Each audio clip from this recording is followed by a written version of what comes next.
Hi, I'm Phil from Driftworks and I'm heading over to Gaz's with an estate car full of shiny wheels and Cut 2 tyres for the V10 M3 project.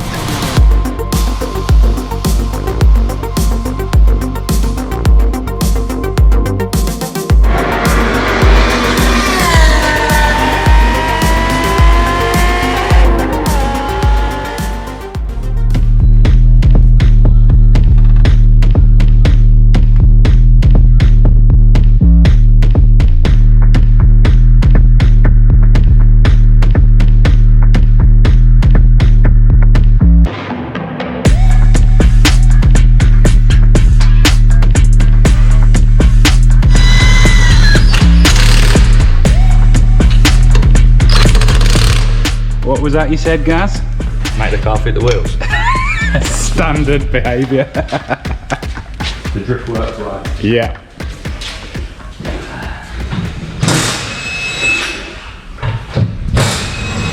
Big old tyre, 295 3018 in a cup as well, Cup 2. So they come up a bit big. But yeah, love the look of it. Like the sidewall's perfect to me. None of that horrible stuff that we had on before with the stupid rim protector that protruded further than the wheel. And yeah, lovely looking tyre and yeah, big old meat.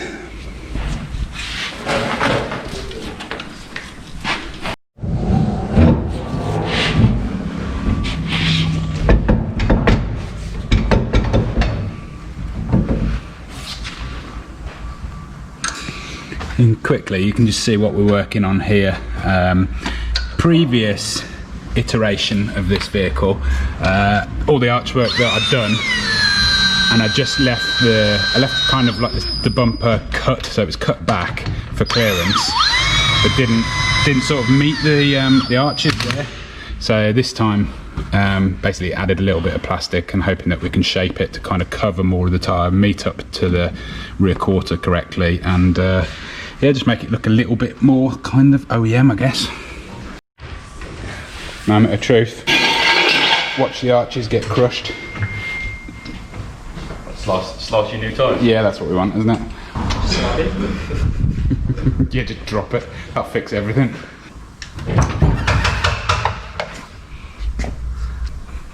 Being so cautious, Gaz. Expensive tyres. Yeah, it's looking like it's going to be quite close. Are we touching there yet? No, it's alright.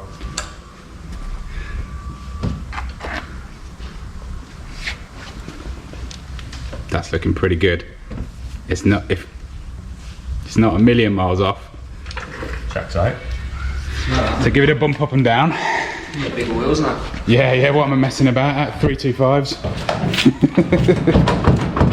Look at that, perfect clearance. It's actually really not far away. I'm very happy with that. I think we've already given it the clearance there. Yeah. Much better with that one, isn't it? That's much nicer, yeah.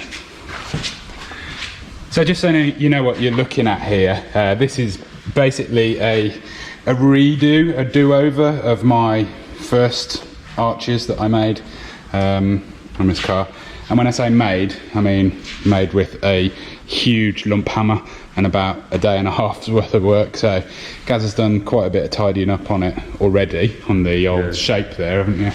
But we've also aligned the back as best as we can to get the camber and toe correct. And yeah, basically it's all about now just making sure that we've got full clearance in bump travel. So what we do is remove the spring, drop the car back down again and see whether we've still got a tiny bit of space in between tyre and arch there, because that's all we're aiming for, a tiny bit.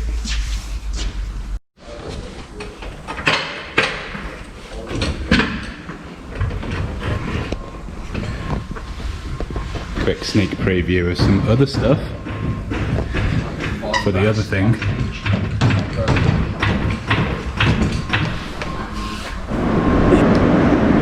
Okay, shocks removed. Let's see what happens.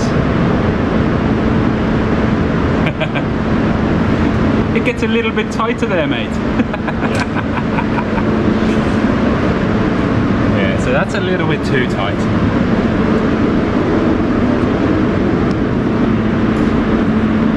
Same still a bit of work to do.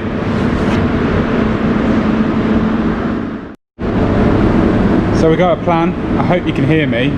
It's got noisy in here now. Body shop life. Basically, what we're kind of going to do is just chop the arch off, aren't we? Yeah. Just make sure that we've got absolutely perfect clearance under full compression. So yeah, I'm not exactly sure where we're going to do it yet, but yeah, going to basically push the wheel all the way up with no spring and the damper off as well, to kind of simulate a point where this part of the rim would be kind of tucked a centimetre or two inside the wheel arch there, and then essentially cut this off, put it over the tyre with a bit of packing, and then re-weld it back on. Sounds pretty simple when I say it, doesn't it?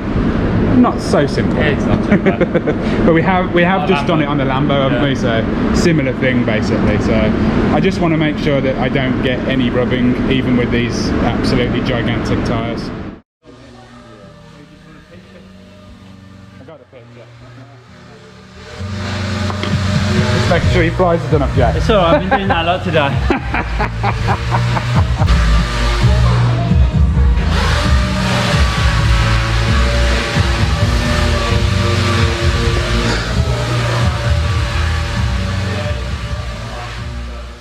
So I'm back at Gaz's. It's about 3 weeks since that last bit of footage that you saw. And I had a little think.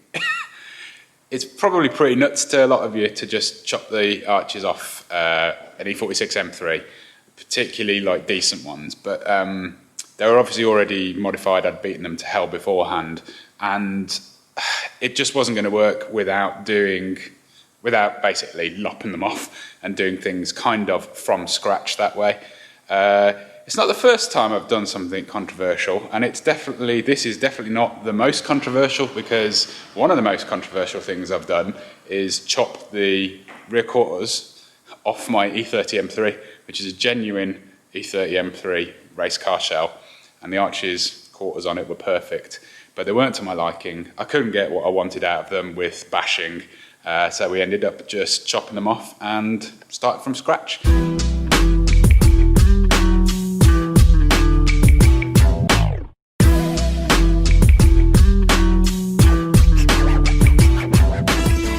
And the man for the job back then, the guy who did the E30 M3 rear quarters in carbon fibre for me, is of course Gaz as well. So, 3 weeks on, tiny little bit of work on the E46. Yeah. Should I probably just show people to start off with, because I'm pretty damn happy.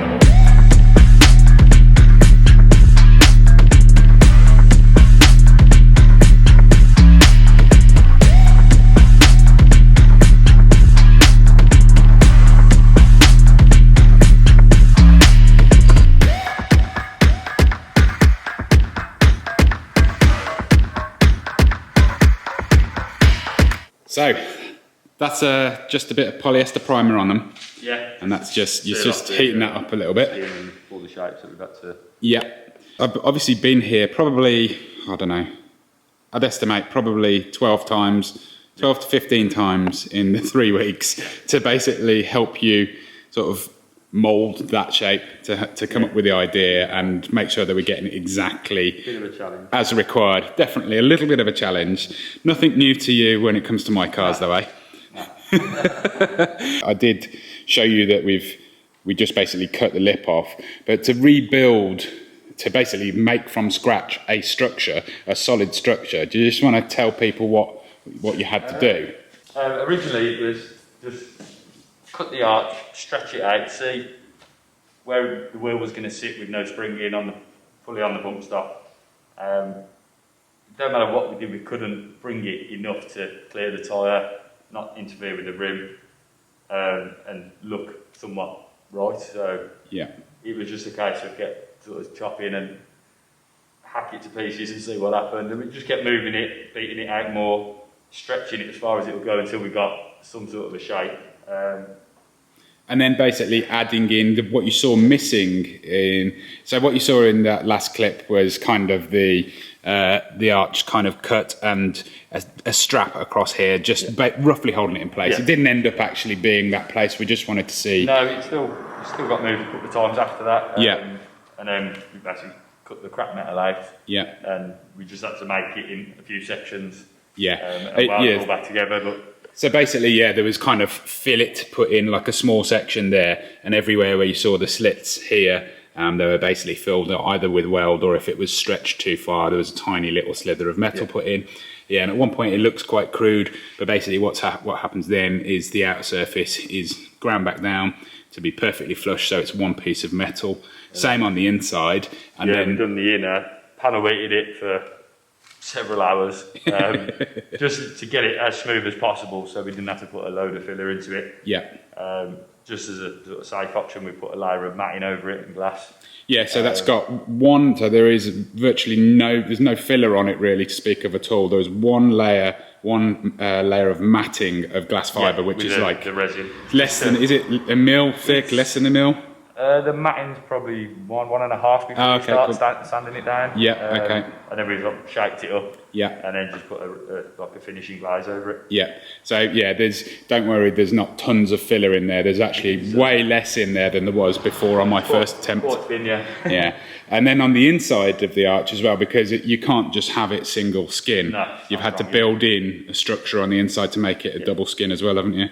And again, that was all done with the jacks both sides. This car has been up and down, probably 150 times, probably more, just basically making sure that we've got 100% wheel clearance in bump travel, so that, when it does compress, because I will use this in anger, when it does compress, the tyre doesn't hit the arch, or, has the absolute best chance possible of not hitting the arch.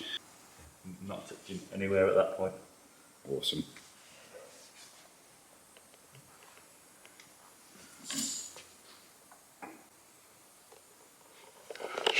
I know a lot of you Stancy boys want me to have it at that ride height. No way. So onto the bumper actually. I put up a picture on my Instagram, which I'll show you here.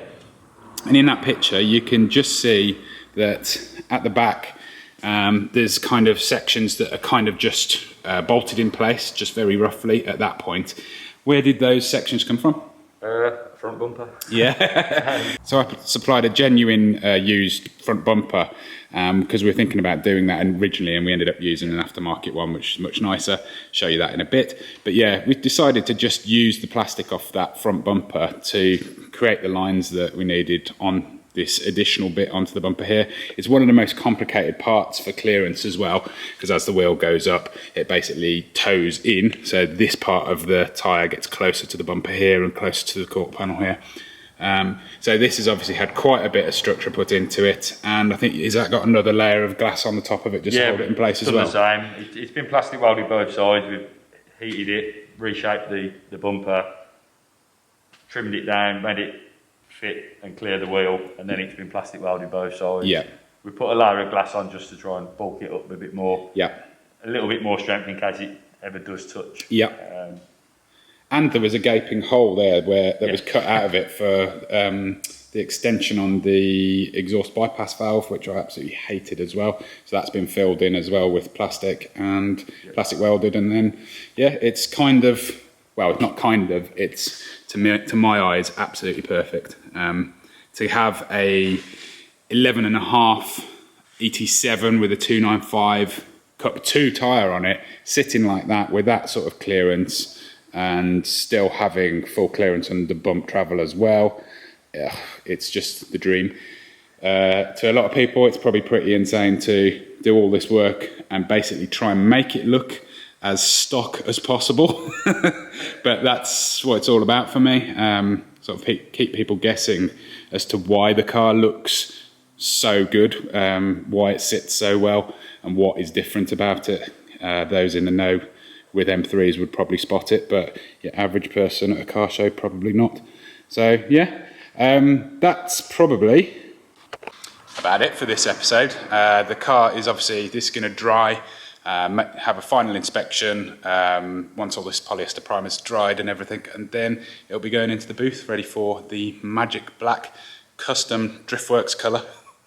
The one that you've seen on the E90 M3. It's nothing special and it's nothing secret. So yeah, hopefully you'll see that soon. That's about it really. If you've got any questions for me or Gaz, just drop them in the comments. And as always, thanks for watching and we'll see you in the next one. Cheers, bye. At Driftworks, we've helped over 50,000 happy customers since 2004.